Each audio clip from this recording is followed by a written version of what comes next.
Hello, and welcome to Confident HR Conversations, the podcast designed to help you navigate challenges of communicating in English as an HR professional with confidence and clarity. I'm Alena Konečná, and I'm glad you're here. Today, we're diving into behavioral interviews, one of the most effective techniques for assessing candidates based on their past experiences. To help us break it down, I'm joined by Eva Dvořáková, an experienced recruiter, a talent acquisition specialist with a strong background in IT and tech hiring. Eva spent years helping companies attract, assess, and retain top talent. She specializes in designing effective recruitment processes, coaching hiring managers, and ensuring a great candidate experience. She knows firsthand how behavior interviews can uncover candidates' true potential and lead to better hiring decisions. In this episode, we'll discuss why this approach works, how to ask the right questions, and how HR professionals can conduct these interviews with confidence. Welcome, Eva, to Confident HR Podcast. I'm so happy to have you here as my very first guest because the topic is behavioral interviews. So I'm curious, how do they differ from the traditional interview approaches? The reasoning behind behavioral interviews is that, if we want to predict your future behavior, and that is something that interests us when we're hiring you for some position in a company, then the best predictor is your behavior in the past. So that's where we focus, and that's what we ask about. How did you behave in the past, maybe in similar situation that you can face in your new role? So I often say it's something like a detective work, right? Something like, what did you do yesterday afternoon around 5 p.m., right? So what did you do in the past in situations similar to this? Because behavioral approach treats this part of your past like, the part where the hard data is, right? When you ask hypothetical questions like what would you do in such situation, then from at least from behavioral point of view, it's rather a guesswork or something like using a crystal ball. So yeah, that in a nutshell, that's it. So you're kind of predicting the future based on real behavior in the past. You're looking at a real situation in the past. Okay, correct.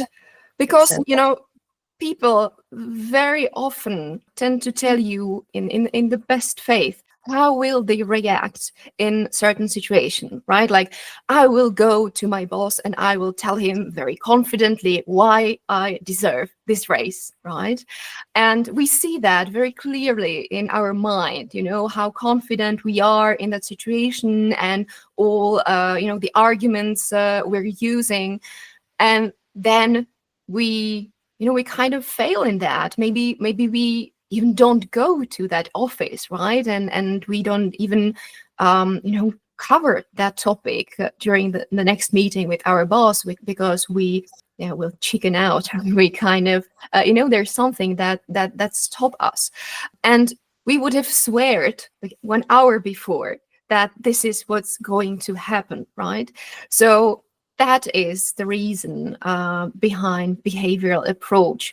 Like, people can tell us, some predictions about their future behavior, but there's no guarantee that it's going to happen. On the other side, if you already experience something like that, and if you already show that you are capable, of marching into your boss's office and asking for that raise you deserve, then, that might tell us much more about your ability to do that again in the future.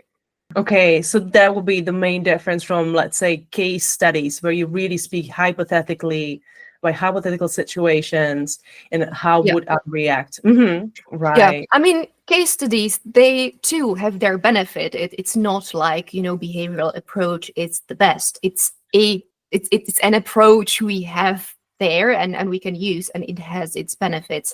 I also use case studies, and I like them because they have this potential to show us, how candidates think about, certain situations. How would they approach them? How can they apply their previous experience, on something they're facing just now. So in this sense, yes, it has its benefits. From behavioral point of view, we're still talking about the fact that these things are a bit theoretical. So it's a piece in the puzzle, let's say. Okay, right. Well, Eva, you have worked with many hiring managers you coach as well. So I'm curious, what have you noticed are the common mistakes of interviewers when they do this approach, and how can they avoid them? I think that, as an interviewer, you can get ahead so much when you prepare yourself. And I don't mean necessarily before like each interview, preparing for hours and hours. I believe in competencies, in working with competencies, because that's where we actually can find this important information about what kind of behavior are we actually looking for. So what kind of questions should we ask? So I would really encourage everyone who is part of hiring team to think about what kind of behavior are we looking for, what kind of behavior should most competent candidate have. And so that's the first thing. So prepare upfront. That's one of my recommendations. And then the other is like, don't ask too open or too general questions, too broad questions, because then you make a lot of room for candidates to handle the answer in a way they feel capable or comfortable, right? So when we give too much room for the candidate, he or she can lead us in a direction that is not very useful. And it again, that doesn't have to be some bad intention on candidate's side. They just have so much room, so they kind of go with the flow, and the flow might go in a direction that's not the one that we need. So again, I would suggest going into more detail and adding enough context, so the candidate kind of knows where we find ourselves and what we are actually asking about, because otherwise we might get lost somewhere where we don't want to be. Right. So what I'm hearing is that it's you need to have a clarity about what competency are you looking for, Yes, and exactly. how this competency can show up in a real life situation. Is that what you mean? Yeah. I think, and the best way how to cover that, even during preparation or when we're already facing the candidate, is working with stories. I really like to do that when I'm looking for the right competencies, when I'm sitting with hiring manager or with hiring team. It's a lot about, tell me a story about this position, about this role, when something went really, really wrong. Like, what happened, and what needed to be done in order to save the day. Or tell me a story about someone who really excelled at that position, right? And that's the same, or that's very similar to things that I'm talking about with candidates, right? Tell me about or tell me your story, right? Tell me a story about what happened when you were in a similar situation. You just mentioned an interesting thing. You mentioned, tell me a story about a person who excelled in that situation. So it doesn't have to necessarily be the candidate's own story. Does it make sense? Or do I understand that? No, actually, I meant like this is question that is good for preparation phase, right? When I'm talking to the hiring manager or someone from the hiring team, right? Because not just candidates, but even positions, even job roles, they have their own history, right? Very often, right? When it's new, when it's not new position, then there was someone there before. And the hiring team might have some idea what are they looking for based on their previous experience with someone else in that role. Of course, we can then find out that they want something different, right? That maybe they are hiring someone new because their experience with the previous person was not what they expected, or maybe the situation in the company changed, something happened in the market, or the company changed its structure or its strategy, and now there's need to find someone who will fit the role even better. So then we can of course talk about what is different, like what changed, what kind of behavior is not gonna work anymore, right? Like maybe tell me about some situation that happened in the past that you don't want to take with you into future. So what you're saying is that this approach can be useful even before the interview, when the hiring manager and the recruiter are actually agreeing or kind of formulating what they're looking for, what kind of competency they're looking for, how it showed up in their previous experiences, and then kind of looking at how they can also ask the candidate about it. Yeah, that is absolutely correct, because they can tell you something like, I really liked John's approach. Like John was our star when he was here, and then unfortunately he left, and we want to get ourselves our new John, right? And so then we can dig a bit deeper. So so what was it about John? What did he do to make such an impression? So what is the behavior?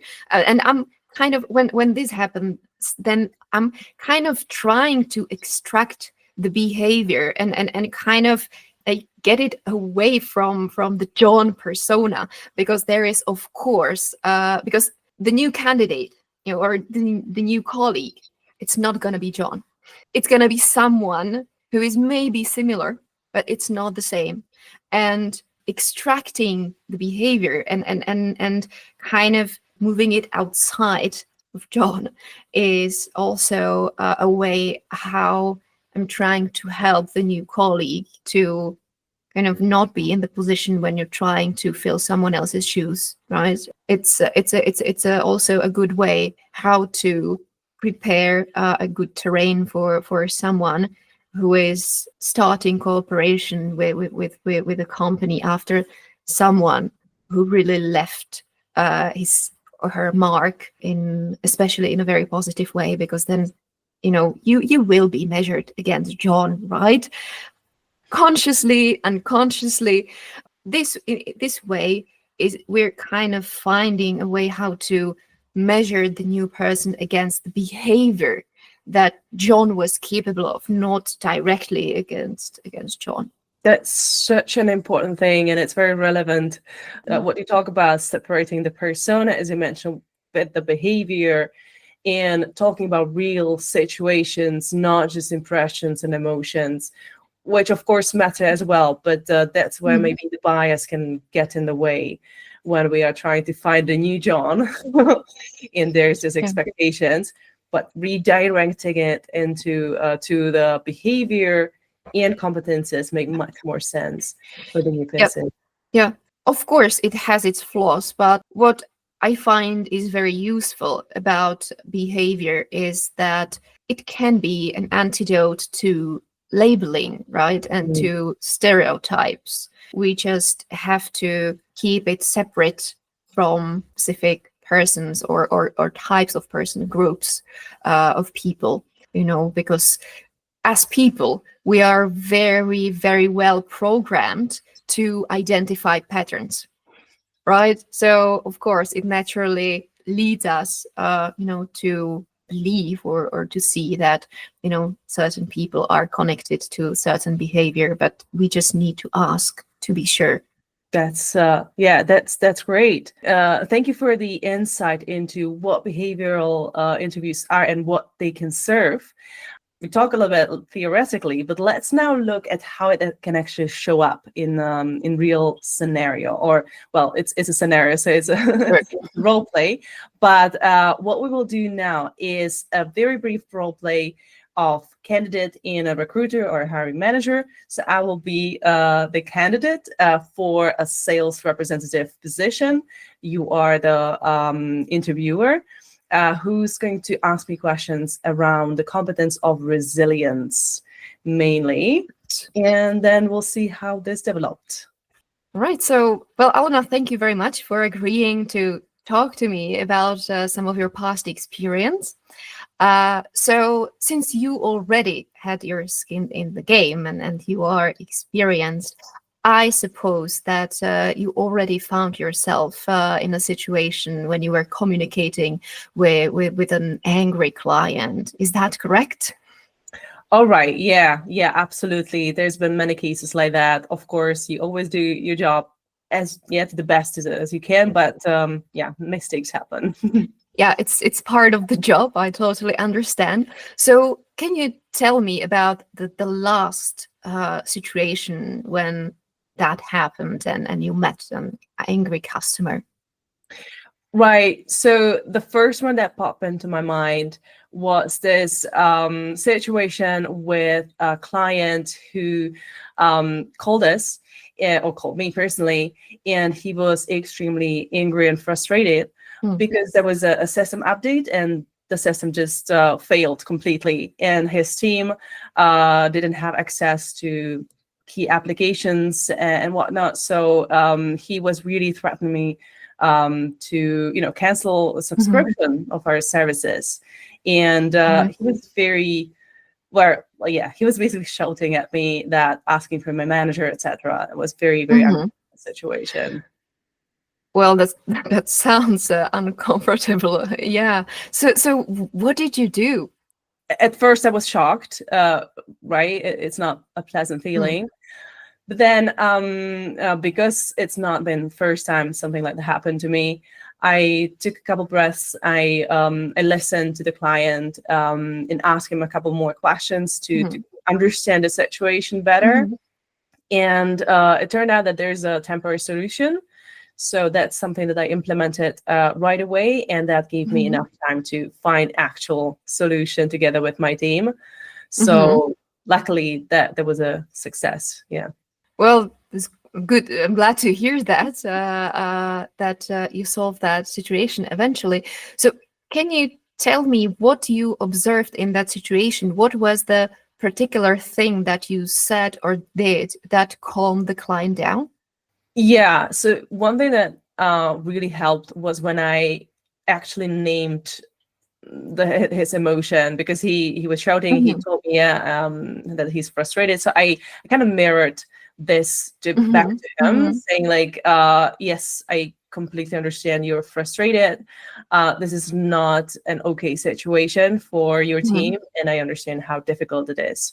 So by really staying with the client in that position, even though it was very uncomfortable for me, right? Yeah, but still being able to take a moment and stay there helped us to find a solution together in the end.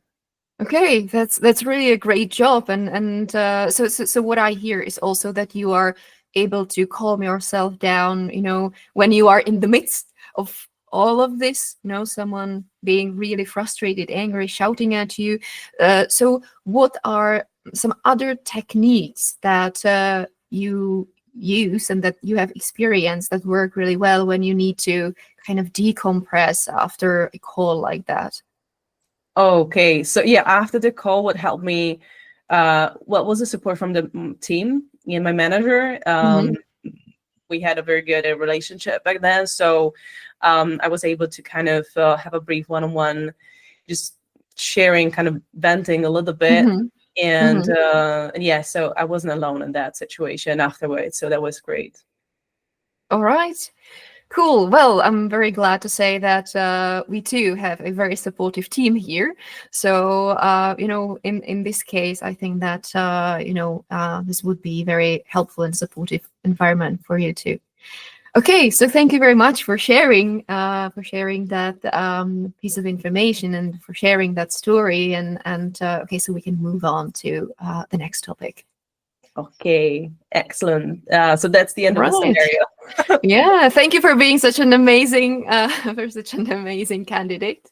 Okay. Well, yeah, it's when we know what to do, it's easy. The question is, if I were actually in that situation, it might be different. Yeah, I mean, that's the magic of behavioral interviews as well. That's how you can kind of discover sometimes, or get the hunch that maybe the candidate it's not reporting about something they really went through.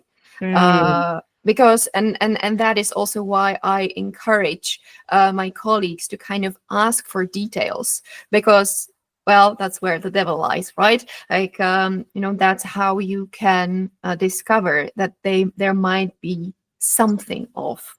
It doesn't have to be that the candidate is lying to you, right? I mean, just I have to put a disclaimer here, like that is not a guarantee, that someone is trying to play you in a bad way. However, it is a strong signal that something's not right, or something is there that is making the candidate not very sure about his or her answers, and you can work with that.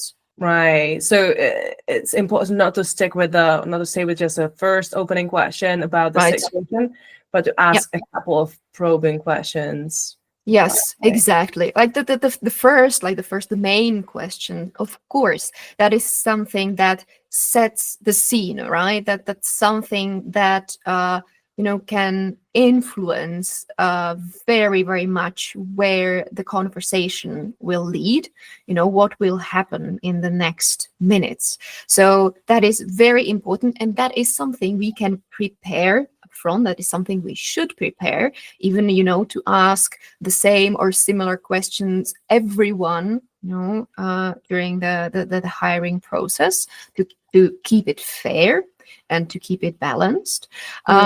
But then, of course, every candidate reacts in a different way, and we need to work with follow-up questions and with probing questions as well.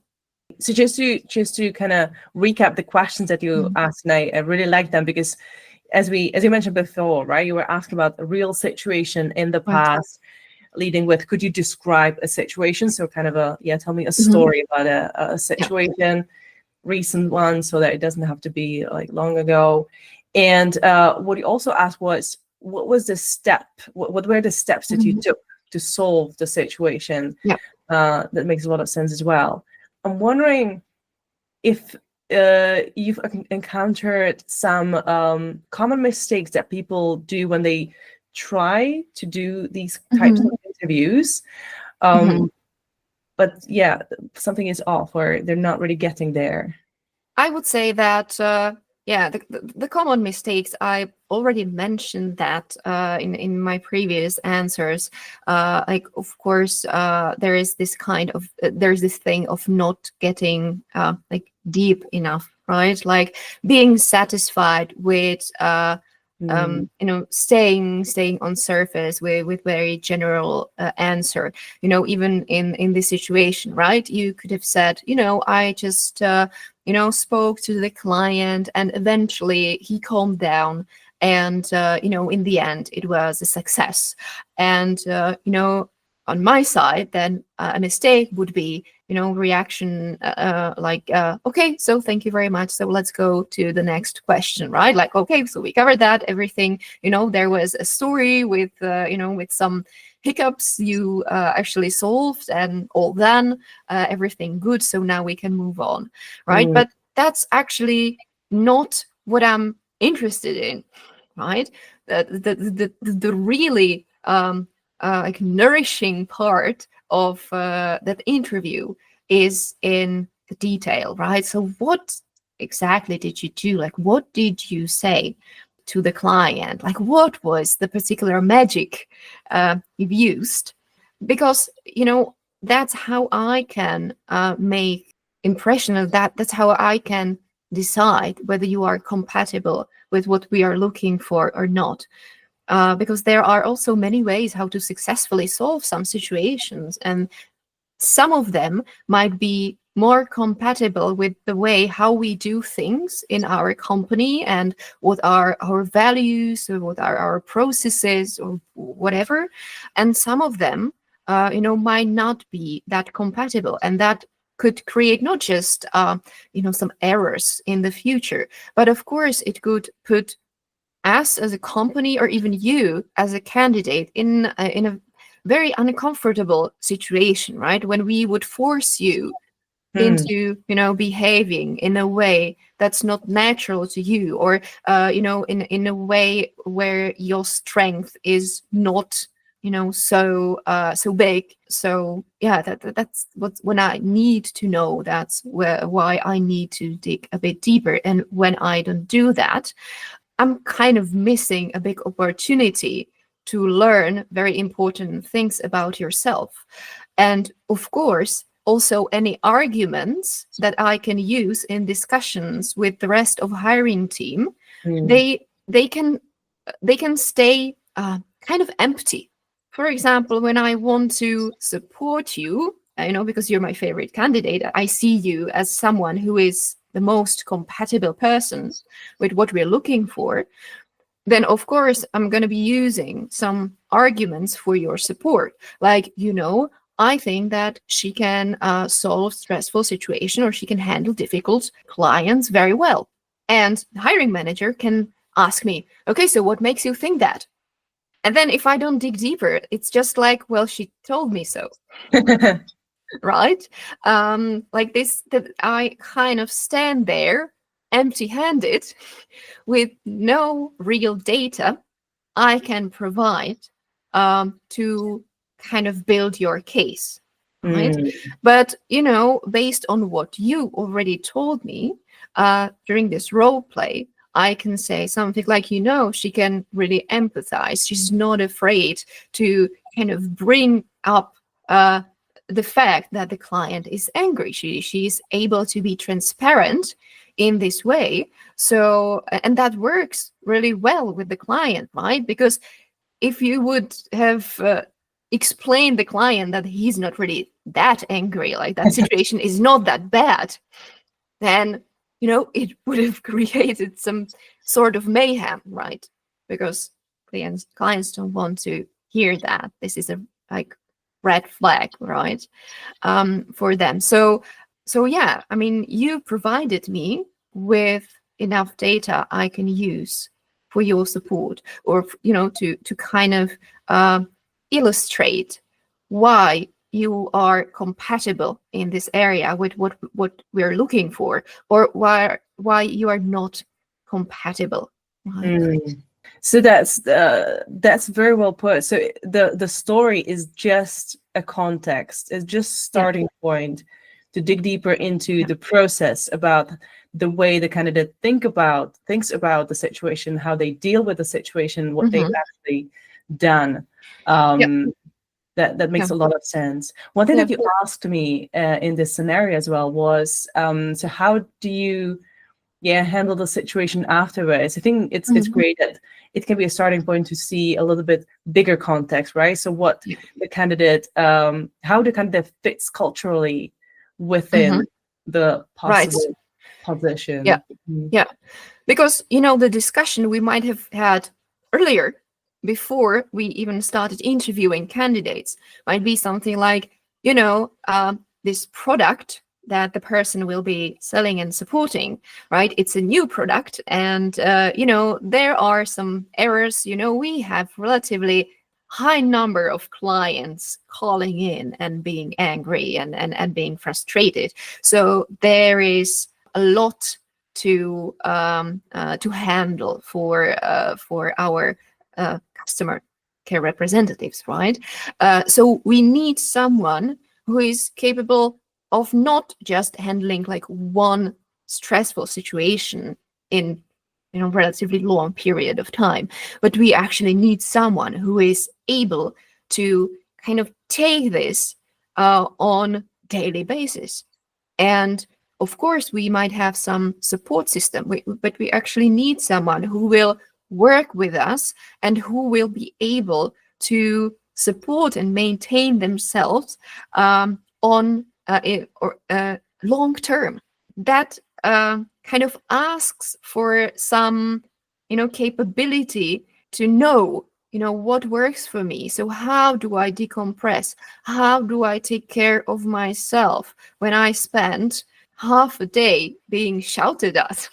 Yeah, that makes a lot of sense, that a simple story can be a starting point for looking at different aspects of this candidate's way of dealing with a situation, and communicating and relying on or being proactive in cooperating with the team members, etc.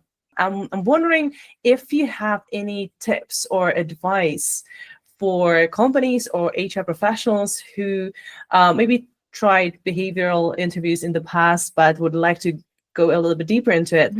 You mentioned preparation is key, so Right. that's definitely one thing. What other steps can they take, or where they can find more information about this approach? First thing, I think that the topic of behavioral interviews is quite widely covered. There are many sources that you can just look out. I mean, there's no rocket science behind that, so I don't want to kind of push it down. I'm just saying that so I encourage people who are interested in conducting behavioral interviews. I mean, just do it and find some information, and then learn through the process, and it's just totally fine.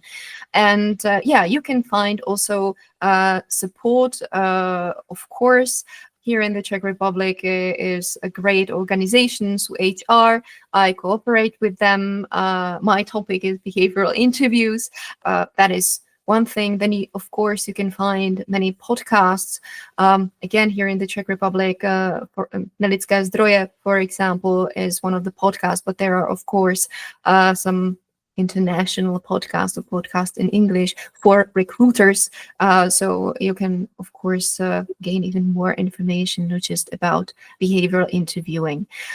In the terms of preparation, what I would really, really root for, and what I would really recommend to deliver great candidate experience or even hiring team experience, regardless of you doing behavioral or different kind of interviews, is like I really believe in cooperation between HR professionals, recruiters, or HR team and hiring managers, because we've talked about the stories and identification of crucial behavior that is needed to have someone successful in the role. And as HR professionals, it's very hard to figure out on our own, because we are experts when it comes to the process, right? When it comes to the method. But we need, someone who is really there, who is, like at least ankle deep in the team, and who really knows the position and knows the circumstances that we might not see. So to really perform well when it comes to hiring and when it comes to interviewing candidates, we need to connect these two worlds, like business side of the whole process, and then the HR side that is there to support and to kind of lead through the whole process, and to set it up in a way that it provides great experience, not just for candidates, but also for hiring managers and the teams inside the company, because yes, we have external clients, candidates, but then we have also a lot of internal clients, and we need to cooperate to take care of them properly. So what I'm hearing is that in order to even identify the competences and how they should show up within the company, we actually need to reach out to the hiring managers, to the teams, and ask them, how does it, what does it mean to you when this person is this or that, or when this person is able to do this or that? Exactly. Thank you so much, Eva, for diving with us and guiding us through this topic of behavioral interviews. And where can people find you in case they would like to work with you or ask you more questions, possibly? Or how can you support them if there's something that you do? Well, I think the best way is to reach out to me via LinkedIn. So I have a LinkedIn profile. So feel free to get in touch with me. Feel free to follow me. I regularly share information, not just on the topic of behavioral interviews, but also if you are a highly sensitive person, or if you cooperate with someone who you think might be highly sensitive, then you can, of course, get some information on that too. Feel free to send me a message to connect with me, and I'll be there and prepared to share some of my experience and some of my wisdom. Excellent. Thank you so much. And have a great day. Well, thank you very much. Thank you for having me. Thank you for joining us. Thank you for listening to Confident HR Conversations. I hope you enjoyed it. Don't hesitate to reach out to me with any questions, feedback, or suggestions. If you are an HR professional who wants a safe space to practice speaking in English, join our Confident HR Speaker community. We meet twice a month to discuss real HR topics, expand our vocabulary, and gain the confidence to express ourselves. Plus, you'll be supported and inspired by a group of other HR professionals who share your struggles and goals. Check the link in the description to sign up. Bye-bye.